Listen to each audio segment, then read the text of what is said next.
કેમ છો મિત્રો? વંદે માતરમ. આપણે લાસ્ટ ટાઈમ સદીશોનો પરિણામી સદીશનું મૂલ્ય અને તેની દિશા શોધવાની સૂત્ર જોયા અને પછી સાઈનનું સૂત્ર પણ જોયું હતું. યાદ છે? ત્રણ સદીશોમાં હોય તો એક સદીશનું મૂલ્ય છેદમાં બાકીના બે સદીશ વચ્ચે ખૂણો એનો સાઈન ઇઝ ઇક્વલ ટુ બીજો સદીશ છેદમાં બાકીના બે સદીશ વચ્ચેનો જે ખૂણો હોય એનો સાઈન ઇઝ ઇક્વલ ટુ ત્રીજો સદીશ અને છેદમાં બાકીના બે સદીશો વચ્ચેના ખૂણાનો સાઈન.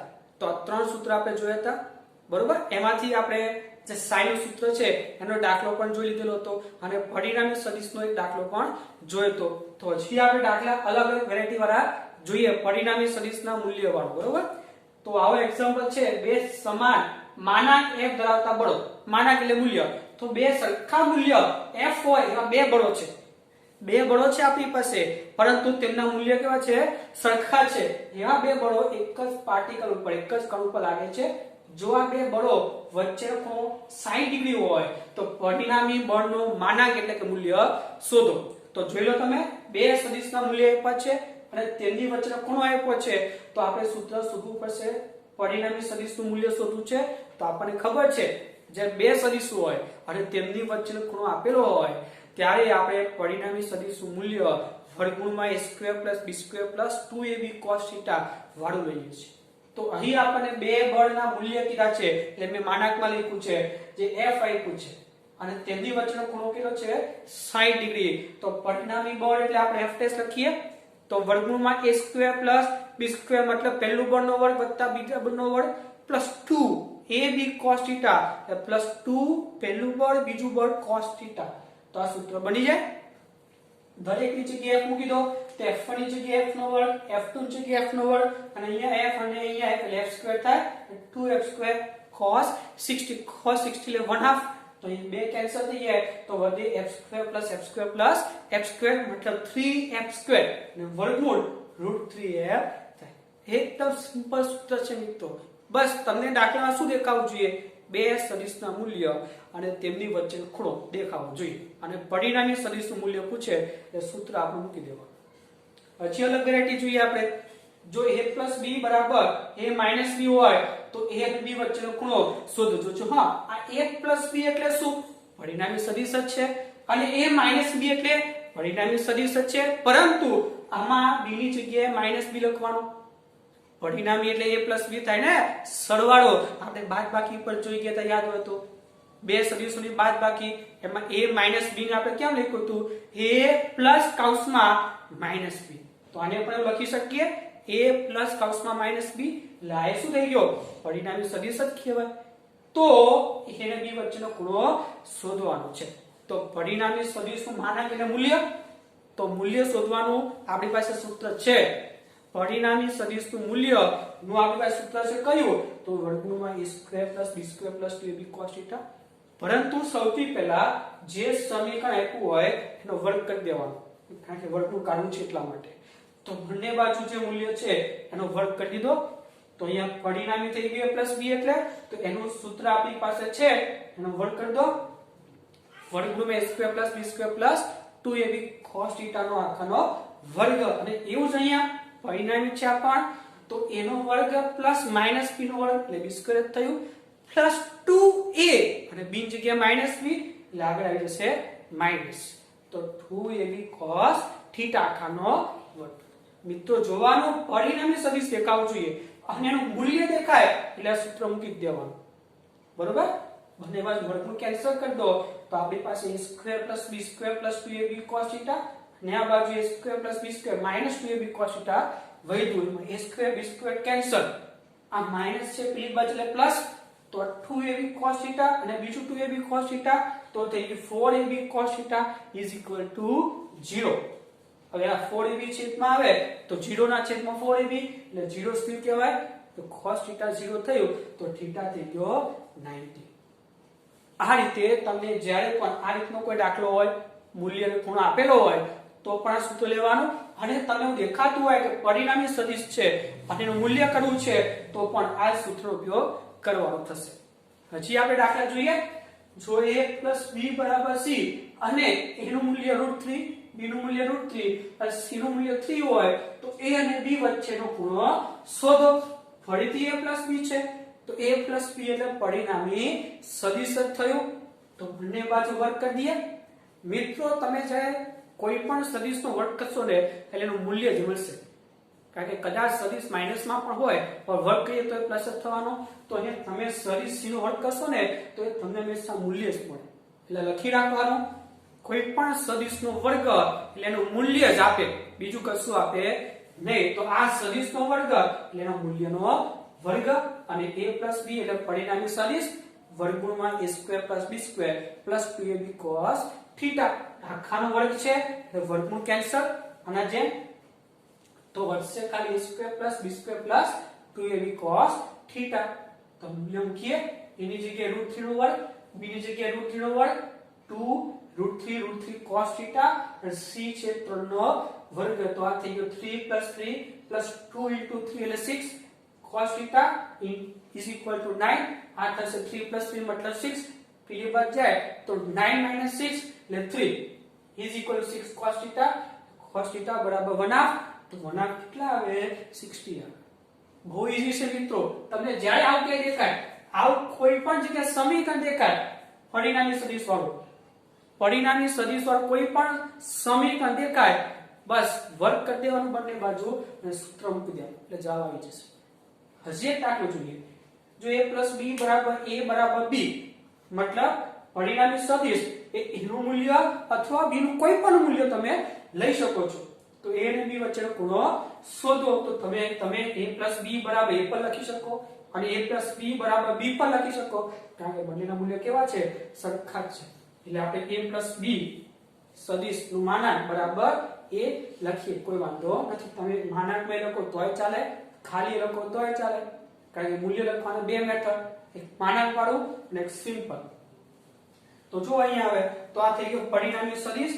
તેનું મૂલ્ય તો આપણી પાસે છે, સૂત્ર સ્વરૂપે વર્ગ છે તો વર્ગનું કેન્સલ. તો થયું a² + b² + 2ab cos θ = બે બરાબર a લીધું છે, કારણ કે a લખો b લખો સરખું છે એટલે = a². હવે આપણે આનો ઉપયોગ કરીએ, જ્યાં b છે ત્યાં લખી દઈએ. તો a² b જગ્યાએ a², અહીંયા a લખો તો a² cos θ = a².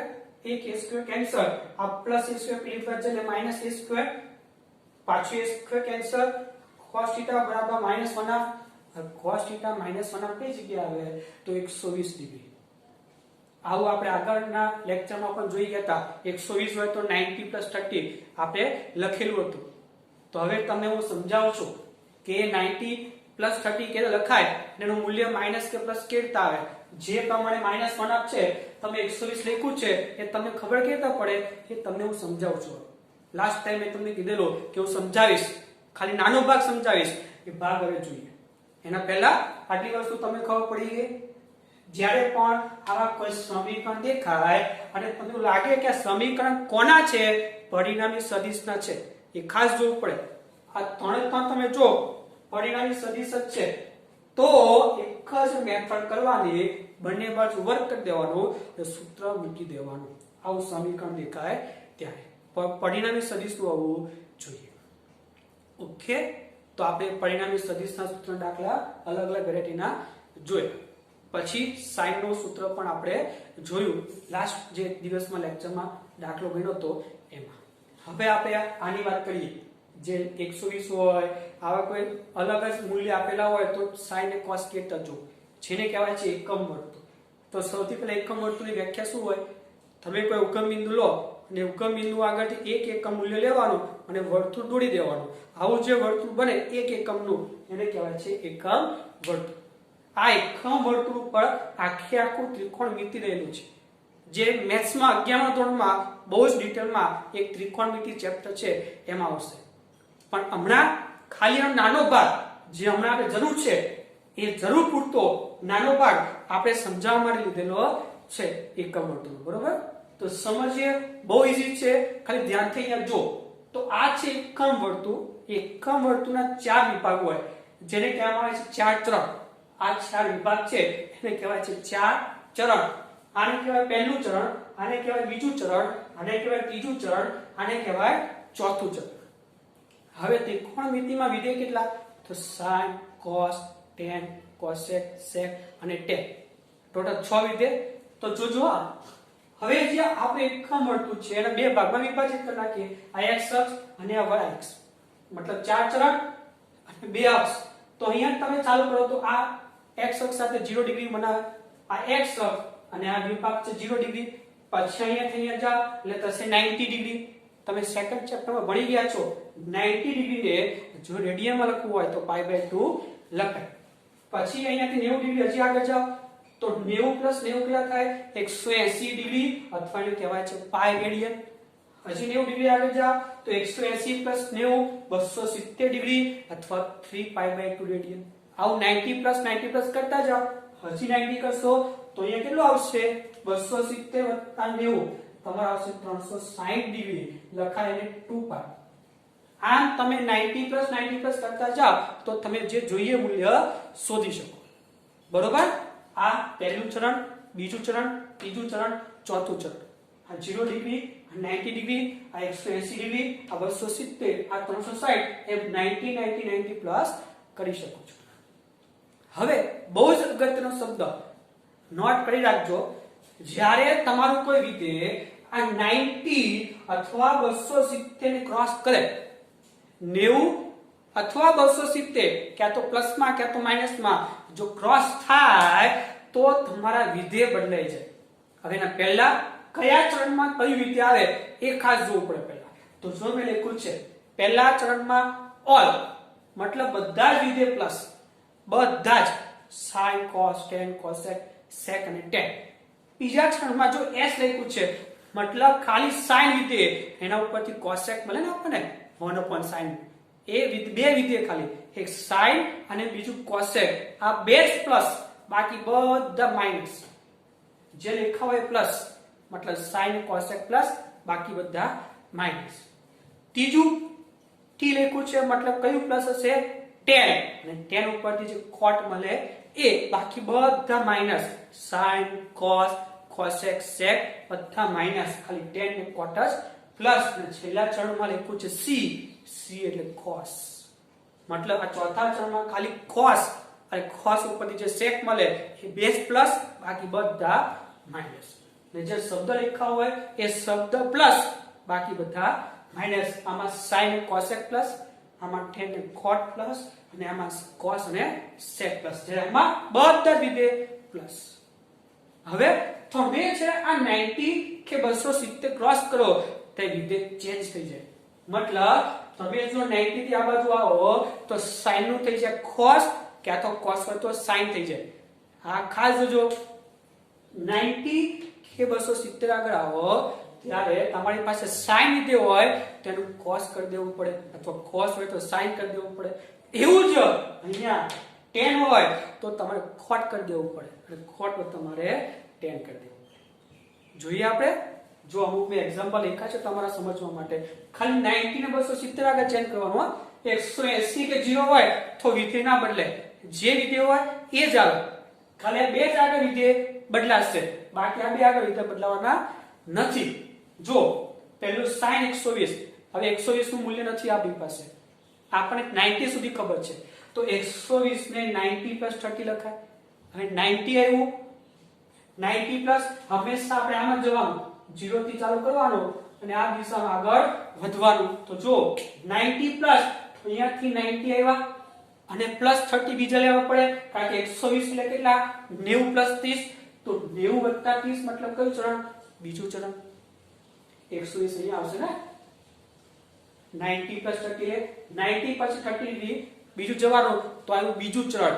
બીજા ચરણમાં sin વિધેય પ્લસ છે, મતલબ અહીંયા પણ sin જ છે વિધેય આપણું, આ sin પ્લસ, મતલબ આનો જવાબ તો પ્લસમાં જ આવવાનો છે, એટલું પાક્કું થઈ ગયું. હવે અહીંયા 90 છે, તમે જેવું 90 ડિગ્રી ક્રોસ કરો મતલબ 90 કે 270 આવે એટલે વિધેય બદલી નાખવાનું. બરોબર? તો આ તો જવાબ પ્લસમાં, બરાબર sin છે 90 છે તો sin નું શું થઈ જાય cos 30. સૌથી પહેલા શું જોવાનું, આ હોય રૂપાંતર કર્યા પછી સૌથી પહેલું સ્ટેપ કયા ચરણમાં આવે છે, એ ચરણ ઉપરથી બીજા સ્ટેપમાં શું જોવાનું, જવાબ પ્લસ છે કે માઈનસ, ચરણ ઉપરથી તમને ખ્યાલ આવી જશે. પછી ત્રીજું જોવાનું, 90 કે 270 છે તો વિધેય બદલવાનું, નહીં તો બદલવાનું નહીં. આટલું વસ્તુ જોવાનું. પછી તો મૂલ્ય તમને ખબર પડી જ જાય. પછી cos 135, તો 135 ને આપણે 90 પ્લસ 45 લખી શકીએ. તમારે તો લખી શકો તમે 90 પ્લસ 45. તો જો સૌથી પહેલા કયા ચરણમાં આવે? 90 પ્લસ છે, મતલબ 90 પ્લસ લઈ આવશે અને 180 કરતા નાનું છે ને એટલે બીજા ચરણમાં આવશે. તો બીજા ચરણમાં sin પ્લસ હોય, અહીંયા તો કયું વિધેય છે? cos, મતલબ જવાબ તો માઈનસમાં. આના ઉપરથી પ્લસ માઈનસ ખબર પડી જાય. હવે 90 છે તો પાછું વિધેય બદલાશે, તો cos નું શું થશે? sin 45, એટલે માઈનસ sin 45. sin 45 તમને ખબર છે 1/√2. એટલે સૌથી પહેલું કયા ચરણમાં? એના ઉપરથી બીજા સ્ટેપમાં પ્લસ છે કે માઈનસ, અને ત્રીજામાં 90 છે, 270 છે, તો વિધેય બદલો. ના હોય તેમને એમ લખી દો એટલે તમને નાના જવાબ મળી જશે. ત્રીજું જો sin 210, 210 ને આપણે લખી શકીએ 180 પ્લસ 30. તો 180 પ્લસ 30 મતલબ કયું ચરણ? 180 છે જો, એટલે 90 પ્લસ 180. 180 મતલબ હજી આમ જાવ તમારે કે પ્લસ 30 છે, હજી તમારે કયું ચરણ આવશે? ત્રીજું ચરણ. અને ત્રીજા ચરણમાં tan પ્લસ છે, તો આપણી પાસે તો sin છે, મતલબ જવાબ માઈનસ માં થઈ ગયો. પહેલા કયા ચરણમાં, પછી બીજું સ્ટેપ માઈનસ આવશે કે પ્લસ, તો માઈનસ. અને ત્રીજું 90 કે 270 હોય તો વિધેય બદલવાનો નહીં. વિધેયમાં sin હોય તો cos અથવા cos હોય તો sin થઈ જાય, અને tan હોય તો cot અને cot હોય તો tan થઈ જાય. તો જો sin 210 પહેલા તો વિધેય કયું ચરણ આવ્યું? ત્રીજું ચરણ. પછી બીજો પોઈન્ટ શું? માઈનસ માં આવશે, કારણ કે ત્રીજા ચરણમાં ખાલી tan પ્લસ છે. અને ત્રીજું અહીંયા 90 કે 270 છે નથી, તો વિધેય બદલવું નહીં. sin છે તો sin જ લખો. આ બેમાં 90 હતા તો વિધેય બદલાઈ ગયા, અહીંયા નથી તો વિધેય બદલવાનું નહીં. ચોથો જો cos 150, તો 150 ને 180 માઈનસ 30. તમને એમ થાય 90 પ્લસ 60 લખાય. તમને બંનેમાં જવાબ શેમાં જ આવશે? તમને જે પડે કરવાનું. તો 180 માઈનસ 30, જો માઈનસ છે તો પહેલા 180 આગળ આવવાનું, તો 180 ને અહીંયા. હવે જો પ્લસ હોય તો અહીંથી આગળ જવાનું, અને માઈનસ હોય તો પાછળ જવાનું. આ બધા પ્લસ હતા, 180 કરતા આગળ ગયા આપણે. આમાં માઈનસ છે તો 180 કરતા માઈનસ મતલબ પાછળ જવાનું. તો પાછળ મતલબ કયું ચરણ આવી ગયું? s, મતલબ બીજું ચરણ આવી ગયું. તો બીજા ચરણમાં sin પ્લસ છે, તો પહેલું ચરણ ખબર પડી ગઈ. બીજું પ્લસ છે કે માઈનસ? તો આમાં તો sin પ્લસ આવવું જોઈએ, અહીંયા તો cos છે એટલે જવાબ તો આવશે માઈનસમાં. અને ત્રીજું 90 કે 270 છે નહીં, તો વિધેય ચેન્જ કરવો નહીં, તો જવાબ આવશે માઈનસ cos 30. તમે જો 90 પ્લસ 6 લીધું હોય તો 90 પ્લસ 60 મતલબ બીજું ચરણ આવવાનું, પણ 90 હતું ને તો cos શું થઈ જાય? sin 60, અને sin 60 આ જવાબ આવશે. cos 30 લખો કે sin 60 લખો, સરખું જ થાય. પછી sin 300, તો sin 300 ને sin 270 પ્લસ 30 લખી શકો. તો સૌથી પહેલા કયું ચરણ? 270 પ્લસ છે તો 270 આગળ આવવાનું, પછી પ્લસ હોય તો આગળ, માઈનસ હોય તો પાછળ. આગળ પ્લસ છે તો અહીંયા ત્રીજા ચોથા ચરણમાં આવશે. તો ચોથા ચરણમાં કયું વિધેય પ્લસ કહેવાય? cos વાળું. બાકી બધા માઈનસ. તો જો અહીંયા sin 300 એટલે પહેલા તો ખબર પડે કે ચોથું ચરણ છે, ઓકે. પણ અહીંયા ચોથા ચરણમાં cos પ્લસ હોય, અહીંયા તો sin છે એટલે જવાબ તો માઈનસ, એટલે આગળ માઈનસ કરી દેવાનું.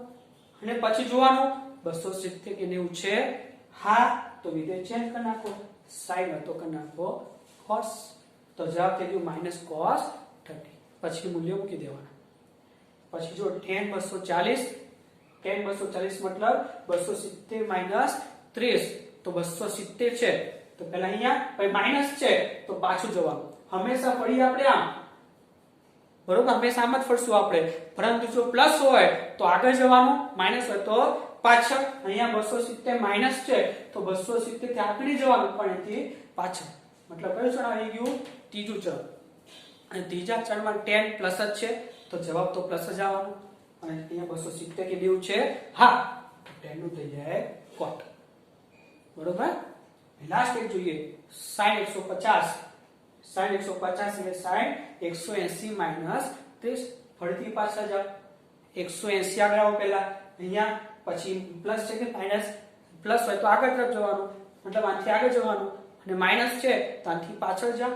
તો તો આથી પાછળ 30 અહીંયા આવશે સેકન્ડ ચરણ એટલે s પ્લસ મતલબ sin પ્લસ તો આપણી પાસે sin જ છે વાંધો નથી જવાબ પ્લસ માં જ આવશે હવે જોવાનું શું 90 ડિગ્રી 270 છે નથી તો વિધેય બદલાશે નહીં તો જવાબ શું આવશે sin 30 sin 30 ની કિંમત મૂકી દેવાની આવશે હવે આ રીતે તમે કોઈ પણ મૂલ્ય મૂકો તમને ખબર પડી જ જાય 120 210 135 કોઈ પણ મૂલ્ય હોય તમારી પાસે 90 કરતા મોટા મૂલ્ય હોય તમે આ રીતે રૂપાંતર કરી શકો ખાલી આ ખબર પડવી જોઈએ કે હંમેશા 0 થી ચાલુ કરવાનું અને આ દિશામાં આગળ જવાનું હવે આ જે મૂલ્ય હોય એમાં પહેલા આગળ આવી જવાનું 90 180 270 જે હોય આ પહેલા આગળ આવી જવાનું પછી જોવાનું પ્લસ છે પછી આગળ જાઓ અને જો માઈનસ હોય તો એનાથી એક સ્ટેપ પાછળ આવી જવાનું મતલબ ચરણ તમને ખબર પડી જાય એટલે સૌથી પહેલા ચરણ જોવાનું ચરણ જોયા પછી બીજું સ્ટેપ શું કે એ ચરણમાં જે રીતે પ્લસ છે એના સિવાયનું છે તો જવાબ માઈનસમાં આવશે અને એ જ હોય જે ચરણનું છે એ જ હોય વિધેય તો પ્લસમાં એટલે પહેલામાં ચરણ નક્કી થાય બીજામાં જવાબ પ્લસ છે કે માઈનસ અને છેલ્લા સ્ટેજમાં શું ખબર પડી જાય કે જો 90 કે 270 આવે તો વિધેય ચેન્જ કરવું sin નું cos cos નું sin tan નું cot cot નું tan જો હોય તો 90 270 હોય તો જ નથી તો વિધેય જે છે એને જ પેટે બેઠું રાખો આ નાનો ભાગ આપણે ઉપયોગમાં આવે છે એટલે મેં લીધેલો છે બાકી ડિટેલમાં મેથ્સમાં આવે છે ત્રિકોણમિતિના ચેપ્ટરમાં ફિઝિક્સમાં જેમ જેમ આવતું જશે એમ એમ તમને હું શીખવાડતો જઈશ તો સૌપ્રથમ આટલું લખી લો પછી આપણે આગળ જઈએ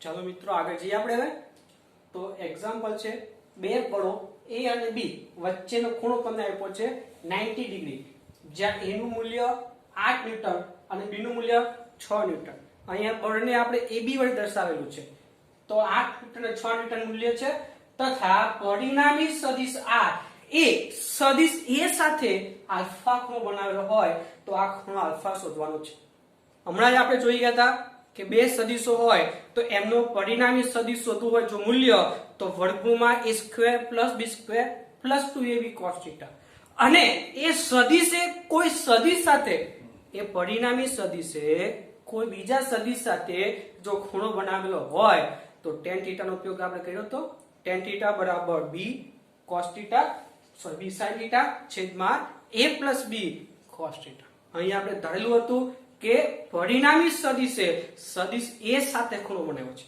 મિત્રો આ યાદ રાખજો આપણે એવું જે થિયરી ભણી ગયા હતા એમાં આપણે જોયું હતું પરિણામી સદિશે A સાથે ખૂણો બનાવ્યો હતો એટલે ઉપર આવશે B છેદમાં a + b પણ જો પરિણામી સદિશે સદિશ B સાથે ખૂણો બનાવેલો હોય તો અહીંયા A આવશે a sin θ છેદમાં b + a cos θ એક વસ્તુ ખાસ જોઈ લો બરોબર તો હવે આપણે કીધું છે પરિણામી સદિશ આલ્ફા ખૂણો બનાવે છે તો આપણી પાસે સૂત્ર ડાયરેક્ટ જ છે પરિણામી સદિશ છે બીજા સદિશ સાથે બનાવેલો ખૂણો તો b sin θ છેદમાં a + b cos θ જ્યાં b નું મૂલ્ય 6 a નું મૂલ્ય 8 અને θ 90 તો અહીંયા આવી જશે b નું મૂલ્ય 6 sin 90 છેદમાં 8 + 6 cos 90 આ મૂલ્ય મૂકી દઈએ sin 90 એટલે 1 તો અહીંયા આવશે 6 અને cos 90 એટલે 0 તો અહીંયા આવશે 8 તો થઈ ગયું 3/4 = 0.75 અને મેં તમને ઓલરેડી tan sin નું મૂલ્ય લોગ ટેબલ ઉપરથી કેવી રીતે શોધવું એ તમને બતાવેલું છે તો એ મૂલ્ય 0.75 આગળ તમને 37 ડિગ્રી મળે છે તો આ રીતે આપણે આલ્ફા શોધી શકીએ છીએ બરોબર હવે આવશે પરિણામી સદિશનું મૂલ્ય અને એને કોઈ ખૂણો બનાવેલો હોય કોઈ સદિશ સાથે તો કેવી રીતે શોધવો એ બંને આપણે જોઈ લીધું અહીંયા તો આવો એક દાખલો તમને હોમવર્કમાં આપું છું જેમાં બે સદિશો જેમના મૂલ્ય 5 એકમ હોય અને તેમના વચ્ચેનો ખૂણો 60 ડિગ્રી હોય તેમના પરિણામી સદિશનું મૂલ્ય શોધવાનું છે અને પરિણામી સદિશે કોઈ સદિશ સાથે બનાવેલો ખૂણો શોધવાનું છે બે વસ્તુ કીધું છે મિત્રો એક પરિણામી સદિશનું મૂલ્ય અને બીજો એ પરિણામી સદિશે કોઈ સદિશ સાથે બનાવેલો ખૂણો બરોબર જેમાં તમને a નું મૂલ્ય b નું મૂલ્ય બંને 5 એકમ કીધું છે મતલબ માનાંકમાં a અને માનાંકમાં b 5 એકમ અને થીટા છે આપણી પાસે 60 ડિગ્રી. તો તમે ડાયરેક્ટ પરિણામીનું મૂલ્ય શોધવું હોય તો વર્ગમૂળમાં a² + b² + 2ab cos theta નો ઉપયોગ કરજો. અને એ સદિશે કોઈ બીજા સદિશ સાથે ખૂણો બનાવેલો છે એના માટે આનો ઉપયોગ તમે કરી દેજો. એટલે બંનેના જવાબ તમારા આવી જશે. બરોબર, આવડશે. હવે થોડુંક આપણે આગળ જઈએ તો હવે બહુ જ અગત્યનો ટોપિક છે, બહુ જ અગત્યનો, એ છે બે સદિશોનો અદિશ ગુણાકાર. આ એક્સ્ટ્રા ટોપિક છે, બે સદિશોનો અદિશ ગુણાકાર. તો જોઈએ તો સદિશ a અને સદિશ b ના અદિશ ગુણાકારને નીચે મુજબ લખાય છે. જેમાં સદિશ a આ ડોટ, સદિશ b = માનાંકમાં a મતલબ a નું મૂલ્ય, માનાંકમાં b મતલબ b નું મૂલ્ય * cos થીટા, જ્યાં થીટા એ a અને b વચ્ચેનો ખૂણો છે. આ ખાસ જોજો, થીટા એ ફરજિયાત સદિશ a અને b વચ્ચેનો જ ખૂણો હોવો જોઈએ. તો આ થઈ ગયો અદિશ ગુણાકાર. બે સદિશો a અને b આપેલા હોય તો તેમનો અદિશ ગુણાકાર આ રીતે લખાય, a.b = ab cos થીટા. આવા ગુણાકારને આપેલ બે સદિશો વચ્ચે ડોટનું ચિહ્ન મૂકીએ છીએ આપણે. આ ડોટનું ચિહ્ન છે માટે આવા સદિશનો જે અદિશ ગુણાકાર હોય એને આપણે ડોટ ગુણાકાર પણ કહી શકીએ છીએ. તો આ થઈ ગયો અદિશ ગુણાકારનું સૂત્ર. હવે આના ઉપર થોડુંક બીજી વસ્તુ પણ આપણે શીખીએ. તો જો આપણી પાસે બે સદિશો છે, આ એક સદિશ a અને આ સદિશ b. આ સદિશને આપણે આમ દોરીએ, સદિશ b આ સદિશ a અને આ બે સદિશો વચ્ચેનો ખૂણો થીટા. મિત્રો તમારા નોટબુકમાં એક નોંધ લખજો, હંમેશા થીટા બે સદિશોની પૂછ વચ્ચે જ લેવાય. હંમેશા થીટા બંને સદિશોની પૂછ વચ્ચે જ લેવાય. જો એવો સદિશ કોઈ આપેલો હોય એક આમ, બીજો આપેલો આમ, તો આ થીટા ના લખાય, કારણ કે આ થીટા શીર્ષ અને પૂછ વચ્ચે તો એ ખોટું પડે. હંમેશા થીટા બે પૂછ વચ્ચે લેવાય. જો આવું હોય તો આ સદિશને આગળ લંબાવવો પડે આ રીતે અને પછી થીટા લખવો પડે, જે 180 - થીટા તમારો થાય. એટલે જો તમને શીર્ષ અને પૂછ વચ્ચે ખૂણો આપેલો હોય તો એ થીટા ના લેતા, પણ એ સદિશને આગળ લંબાવીને આ રીતે બે પૂછ વચ્ચે થીટા બને એ પ્રમાણે ખૂણો બનાવો. એ ખૂણો એ બે સદિશો વચ્ચેનો ખૂણો કહેવાય. તો આ થીટા સદિશ a અને b વચ્ચે છે. તમે જો આ સદિશ a ઉપરથી લંબ દોરો અહીંયા, તો આ થઈ ગયો લંબ OM, અને એ જ પ્રમાણે સદિશ b ઉપરથી a ઉપર લંબ દોરો તો આ થઈ ગયું લંબ OM. બરોબર. તો સદિશ a ના શીર્ષ પરથી સદિશ b પર લંબ દોરીએ તો OM, સદિશ a ઉપરથી સદિશ b ઉપર લંબ દોરો તો OM સદિશ a નો સદિશ b પરનો પ્રક્ષેપ કહેવાય. પ્રક્ષેપ એટલે લંબ કહેવાય. સદિશ a નો સદિશ b પરનો પ્રક્ષેપ. હજી આ બીજું પણ એક નામ છે, અથવા OM એ સદિશ a નો સદિશ b ની દિશાનો ઘટક કહેવાય. સમજો, આ OM મતલબ આ a સદિશ a નો સદિશ b ની દિશાનો ઘટક. આપણે જોઈ ગયા છે સદિશોના ઘટકો વાળી મેથડ. બરોબર. જો થીટા બને તો જે અક્ષમાં થીટા બને તે cos લઈએ છે ને આપણે, તો એ અહીંયા OM છે એ સદિશ b દિશામાં છે. મતલબ આ સદિશ a નો જે આ ઘટક છે એ કઈ દિશામાં થયો? સદિશ b નો. આના ઉપરનો એક એક્ઝામ્પલ બી છે, આપણે જોશું. તમને એવું કીધું હોય કે આ સદિશનો આ સદિશ દિશાનો ઘટક શોધો, તો કેતા શોધો એ આપણે દાખલામાં જોશું. તો આ ખાસ યાદ રાખજો, OM એ સદિશ a નો સદિશ b ની દિશાનો ઘટક છે. હવે a.b = ab cos થીટા, માનાંકમાં પણ લખી શકો મૂલ્ય અને ખાલી લખી શકો તમે. તો ab cos થીટા, એમાં b ને હું બહાર રાખું છું અને એક cos થીટા ને કૌંસમાં લઈ લઉં છું. હવે જોઈએ અહીંયા, જ્યાં એક cos થીટા બરાબર OM કેતા મળે. તો જોજો આ ત્રિકોણ જે છે એમાં તમે થીટા છે આપણી પાસે, તો આ પાછળની બાજુ થઈ તો લખી શકો cos થીટા બરાબર OM ના છેદમાં કર્ણ. કર્ણ એટલે સદિશ a નું મૂલ્ય, એટલે શું થયું? cos થીટા = OM છેદમાં a. આ a સામે જવા દો તો શું થઈ ગયું? a cos થીટા બરાબર OM. તો જો અહીંયા એક cos થીટા છે એની જગ્યાએ આપણે OM લખી શકીએ. તો આ થઈ ગયું સદિશ b નું મૂલ્ય. અને OM આપણે કીધું એ પ્રમાણે સદિશ A નો B ઉપરનો પ્રક્ષેપ અથવા સદિશ B દિશાનો ઘટક. તો આ અદિશ ગુણાકાર કરીએ તો કોઈ પણ એકનું મૂલ્ય હશે અને બીજા સદિશનો એ સદિશ ઉપરનો પ્રક્ષેપ. આની બીજી પણ એક શું કહીએ કે આ બીજી તે પણ જોઈ શકીએ કે આપણે E ડોટ B કર્યું છે એની જગ્યાએ B ડોટ A કરીએ તો શું લખાય B ડોટ A બરાબર A B cos θ. તો સૂત્ર એમાંથી હવે એને અલગ કરીએ લખીએ આપણે B cos θ. B cos θ શું થાય તો એના માટે આ ત્રિકોણ જોવાનું. એમાં આ થીટા આ થઈ ગઈ પાછળની બાજુ તો ફરીથી પાછું cos θ બરાબર પાછળની બાજુ n ના છેદમાં કોણ આ થાય જે થઈ ગયું આપણું B નું મૂલ્ય તો cos θ બરાબર on છેદમાં B આ બી સામે જાય તો શું થઈ જાય on બરાબર B cos θ. તો આ જે B cos θ છે એની જગ્યાએ આપણે on લખી દઈએ તો આ થઈ ગયું સદિશ A નું મૂલ્ય અને on એ સદિશ B નો A ઉપરનો પ્રક્ષેપ અથવા સદિશ B નો સદિશ A ની દિશાનો ઘટક. તો શું લખાય on એટલે B નો A ઉપરનો પ્રક્ષેપ. એટલે તમે જોઈ શકો છો બંનેમાં કોઈ એક સદિશનું મૂલ્ય હોય તો બાજુમાં પ્રક્ષેપ કોનો હોય કોઈ બીજા સદિશનો એના ઉપરનો. અહીંયા B નું મૂલ્ય તો A નો B ઉપરનો પ્રક્ષેપ, અહીંયા A નું મૂલ્ય તો B નો A ઉપરનો પ્રક્ષેપ. એટલે કોઈ એકનું મૂલ્ય અને બીજા સદિશનો તે સદિશ ઉપરનો પ્રક્ષેપનો ગુણાકાર કરો એટલે અદિશ ગુણાકાર થાય. લખી શકીએ બે સદિશોનો અદિશ ગુણાકાર એટલે બેમાંથી એક સદિશનું મૂલ્ય અને બીજા સદિશનો પહેલા સદિશ પરના પ્રક્ષેપનો ગુણાકાર જે આપણે અદિશ ગુણાકાર કહેવાય. એટલે નાની વસ્તુ છે યાદ રાખવી બરોબર. કોઈ એક સદિશનું મૂલ્ય લો અને બીજા સદિશનો એ પહેલા સદિશ ઉપરનો પ્રક્ષેપ અને બેનો ગુણાકાર કરી દો એટલે અદિશ ગુણાકાર તમને મળી જશે. અને આ સૂત્ર યાદ રાખો. તો આ થયું આપણું અદિશ ગુણાકાર. આ અદિશ ગુણાકારના જે ગુણધર્મ છે બહુ જ અગત્યના છે દાખલા માટે.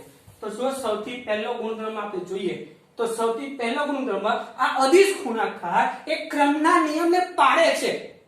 મતલબ તમે જો A ડોટ B હોય તો તમે B ડોટ A લખી શકો તો કેવી રીતે લખી શકાય તો જો A ડોટ B એટલે શું AB cos θ. તો આપણે AB ને B લખી દઈએ cos θ તો એ થઈ ગયું B ડોટ A. એટલે અદિશ ગુણાકાર એ ક્રમના નિયમને પાળે છે. મતલબ કોઈ જગ્યાએ A ડોટ B લખેલું હોય અને આપણે B ડોટ A લખીએ તો ચાલે વાંધો નહીં. પછી બીજો ગુણધર્મ છે વિભાજનનો ગુણધર્મ. તો જો A ડોટ કૌંસમાં B સદિશ પ્લસ C સદિશ હોય તો આ ડોટ તમે અંદર ગુણી શકો. મતલબ A સદિશ ડોટ B સદિશ પ્લસ A સદિશ ડોટ C સદિશ લખી શકીએ. તો આ વિભાજનનો નિયમ કહેવાય જે અદિશ ગુણાકાર પાળે છે. પછી ત્રીજો જો A આ જે ચિહ્ન છે ને એને કહેવાય સમાંતર પેરેલલ કહેવાય ને બરોબર. જો A અને B સમાંતર સદિશ હોય હવે સમાંતર સદિશ કેવા ખબર પડે તો આપણી પાસે કોઈ એક સદિશ એવો હોય ધારો કે આપણી પાસે કોઈ એક સદિશ છે A બરાબર 2i 3j આવો કોઈ સદિશ છે અને જો સદિશ B આપણે એવો લઈએ કે જે A ની દિશામાં જ હોય તો તમે પેરેલલ કહી શકો. મતલબ જો આવું હોય 4i 6j પણ જો આમાંથી બે તમે કોમન કાઢી લો તો શું થઈ જાય 2i 3j. તમે જોઈ શકો છો સદિશ A અને B એક સરખી દિશામાં છે. i પ્લસ તો પ્લસ 2 જે પ્લસ 3 તો પ્લસ 3. જો એમાં ચિહ્ન તેમ હોય તો સમાંતર ના કહેવાય પણ આ બંને ચિહ્ન પણ સરખા છે મૂલ્ય પણ સરખા છે. ભલે આના કરતા બમણો છે પણ દિશા તો એક જ છે. તો આવા સદિશો સમાંતર કહેવાય. તો જો બે સદિશો સમાંતર હોય તો થીટા બરાબર 0. જો આપણે એક સદિશ અહીંયા લઈએ એક અહીંયા લઈએ તો બંને વચ્ચે થીટા કેટલો બને 0 બને. તો આ સૂત્રમાં થીટા ની જગ્યાએ 0 મૂકો તો શું થાય A ડોટ B બરાબર AB cos θ. થીટા ની જગ્યાએ 0 cos θ એટલે 1 તો શું થઈ ગયું A ડોટ B બરાબર AB. તો આ થઈ ગયું આપણું સમાંતર. હવે MCQ પૂછી શકે કે ભાઈ કોઈ બે સદિશ તમને આપેલા હોય કે પૂછે કે આ સદિશો સમાંતર છે કે નહીં તો ચેક શું કરવાનું આ બે સદિશો જોઈ લેવાના. જો એક સરખી દિશામાં હોય તો સમાંતર છે કે નથી બરોબર. પછી આ ચોથો પોઈન્ટ છે દાખલા માટે બહુ જ અગત્યનો છે. જો A લંબ છે આ જે ચિહ્ન છે એ લંબનું ચિહ્ન કહેવાય લંબ.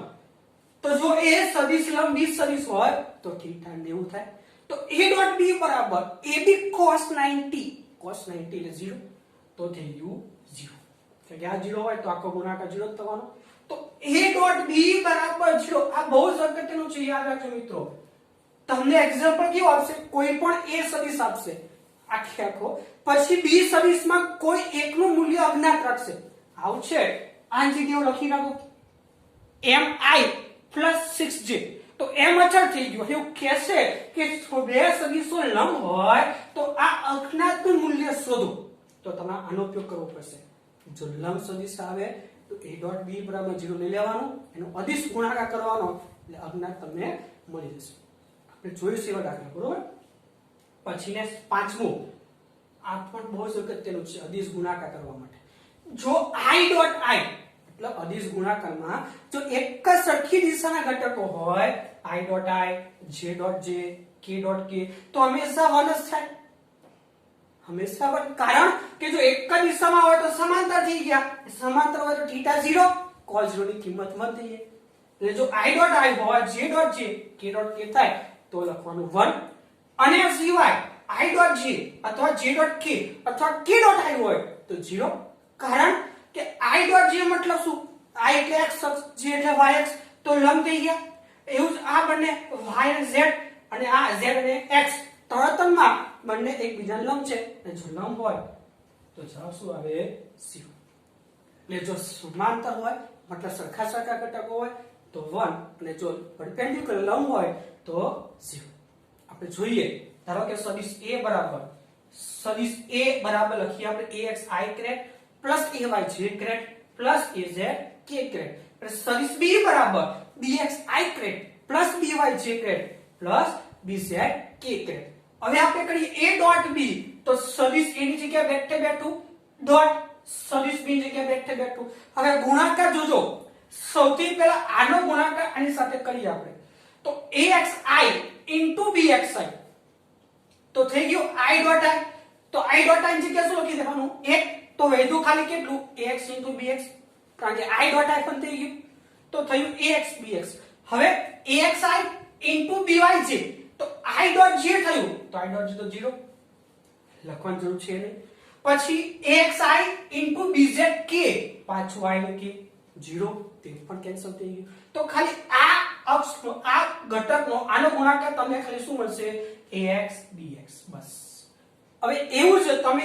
ayj નો ગુણાકાર કરો તો ayj ડોટ bxi તો પાછું j ડોટ i એટલે 0 પછી ayj byj તો ay by તો છે અને j ડોટ j તો j ડોટ છે પાછો 1 એટલે શું આવશે ay by જે ત્રીજો ઘટક તમે જુઓ તો ayj bzk પાછો j ડોટ k એટલે 0 તો 0 થઈ ગયું અને છેલ્લો ઘટક તમે લો azk ને ગુણોત્તર તો azk bxi પાછો k ડોટ i એટલે 0 પછી એવું k ડોટ j પાછું 0 અને છેલ્લું k ડોટ k તો k ડોટ k એટલે 1 તો શું આવશે az bz કારણ કે k ડોટ k તો 1 થઈ ગયું તો છેલ્લો ઘટક આપણને મળી ગયો આ રીતે અદિશ ગુણાકાર થાય મિત્રો આ અદિશ ગુણાકાર લાંબી મેથડ ના કરવી હોય તો આપણે એક તો શોર્ટકટ યાદ રાખી શકીએ કે અદિશ ગુણાકાર એટલે સરખા યામોનો જે ઘટક હોય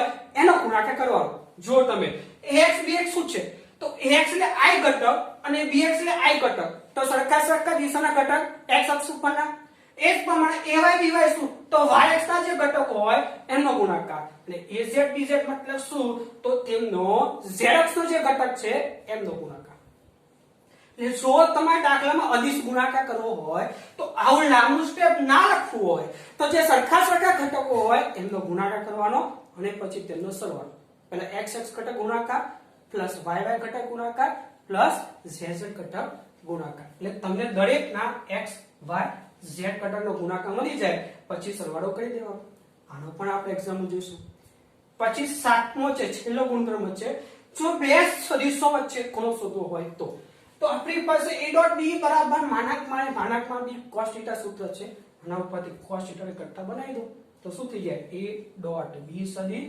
ના છેદમાં માનાંકમાં a માનાંકમાં b મતલબ ઉપર લેવાનો અદિશ ગુણાકાર અને છેદમાં a નું મૂલ્ય અને b નું મૂલ્ય યાદ છે કોઈ પણ સદિશનું મૂલ્ય એટલે વર્ગમૂળમાં ઘટકોના વર્ગોનો સરવાળો. તો આ 7 ગુણધર્મો છે એમાંથી દાખલામાં વારે ઘડી આવતા હોય એવા છેલ્લા 4 ગુણધર્મો છે. જો સદિશ લંબ તો અદિશ ગુણાકાર 0 લઈ જ લેવાનો, જો લંબ કે અદિશ ગુણાકાર જ 0 લેવાનો. પછી સરખા સરખા હોય ઘટકો તો 1, લંબ હોય તો 0, અદિશ ગુણાકાર કરવા માટે સરખા સરખા ઘટકોનો ગુણાકાર અને પછી તેમનો સરવાળો. અને છેલ્લે બે સદિશો વચ્ચેનો ખૂણો શોધવો હોય તો cos θ બરાબર a.b છેદમાં માનાંકમાં a માનાંકમાં. તો આ થઈ ગયા આપણા અદિશ ગુણાકારની થિયરી અને આ થઈ ગયા ગુણધર્મ. તમે લખી લો આટલું. પછી આપણે નેક્સ્ટ આના દાખલા પણ ગણવાના છે. પહેલા આટલું લખી લો તમે.